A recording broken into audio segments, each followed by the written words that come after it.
Assalamualaikum warahmatullahi wabarakatuh. Nah, Sobat IPA, apa yang saya lakukan dalam aktivitas ini? Nah, selain berbicara, saya juga melakukan gerakan. Nah, saya di sini, Nola Afriani, akan membantu Sobat IPA dalam mempelajari materi mengenai sistem gerak pada makhluk hidup. Untuk itu, mari kita simak sekilas penjelasan mengenai materi sistem gerak pada makhluk hidup. Nah, Sobat IPA, salah satu ciri makhluk hidup yaitu dapat bergerak. Contohnya saja manusia. Manusia dalam melakukan berbagai aktivitas akan melakukan berbagai gerakan pula. Nah, organ-organ apa saja yang menyusun sistem gerak pada manusia dan bagaimana mekanisme gerak pada manusia?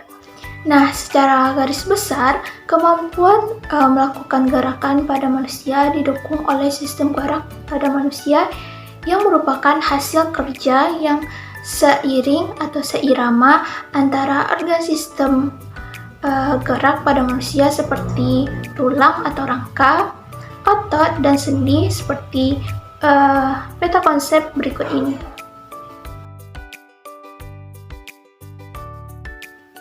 Nah, pasti Sobat IPA telah memperhatikan peta konsep sebelumnya. Nah, dari peta konsep tersebut dapat kita pahami bahwa tulang atau rangka terbagi atas dua bagian, yaitu tulang rawan dan tulang keras.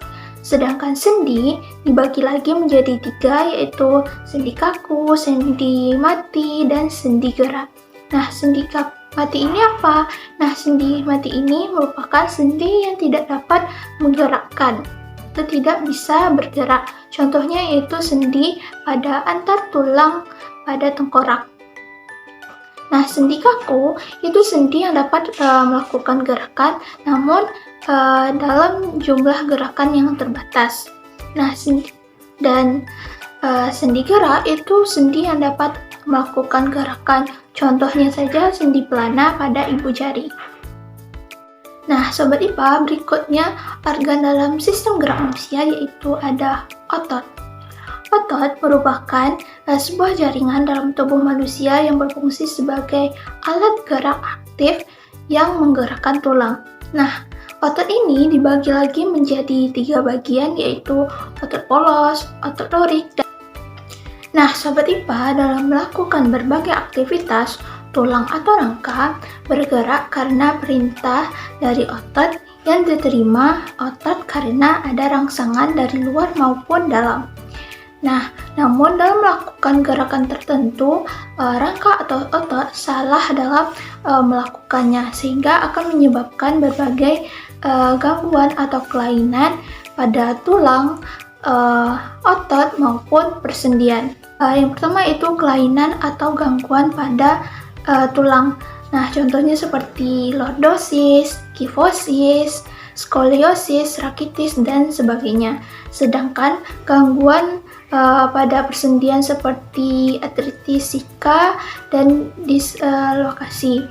Sedangkan yang ketiga yaitu gangguan atau kelainan pada otot seperti kram, keseleo, tetanus, dan sebagainya. Nah, Sobat IPA, selain manusia, hewan juga bergerak dengan caranya seperti berjalan, berlari, terbang, merayap, berenang, dan sebagainya. Nah, cara hewan tersebut bergerak dapat meliputi tiga habitat, yaitu hewan yang hidup di air seperti ikan, kuda laut, dan bahkan nyamuk yang bertelur di permukaan air dengan memanfaatkan tegangan permukaan air. Nah, sedangkan gerakan pada hewan di udara seperti burung yang terbang dengan cara mengimbangi gaya gravitasi. Nah, yang terakhir yaitu gerakan hewan di darat. Nah, contohnya saja kuda yang berlari yang memiliki otot dan tulang yang kuat dengan mengatasi inersia atau kecenderungan tubuh untuk diam. Nah, Sobat IPA, makhluk hidup yang bergerak selanjutnya yaitu tumbuhan. Nah, menurut Sobat IPA, apakah tumbuhan juga ikut bergerak?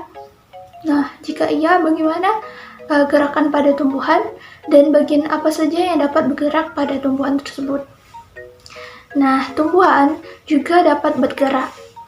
Nah, contohnya itu Sobat IPA dapat mengamati putri malu, di mana jika disentuh maka daunnya itu akan menutup. Nah, gerakan yang dilakukan oleh putri malu tersebut merupakan respon putri malu terhadap rangsangannya. Nah, meskipun gerakan pada tumbuhan ataupun putri malu ini tidak berpindah tempat, namun tumbuhan tersebut masih dianggap bergerak. Nah, Sobat IPA, berikut ini merupakan peta konsep dari sistem gerak pada tumbuhan.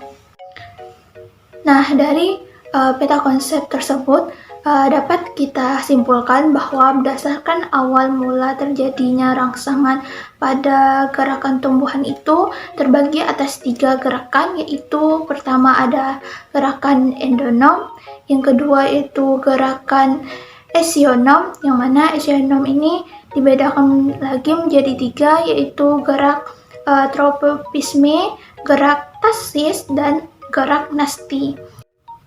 Sekian penjelasan singkat mengenai materi sistem gerak pada makhluk hidup. Semoga dengan video ini dapat membantu Sobat IPA dalam memahami materi ini secara garis besar. Semoga bermanfaat. Terima kasih. Wassalamualaikum warahmatullahi wabarakatuh.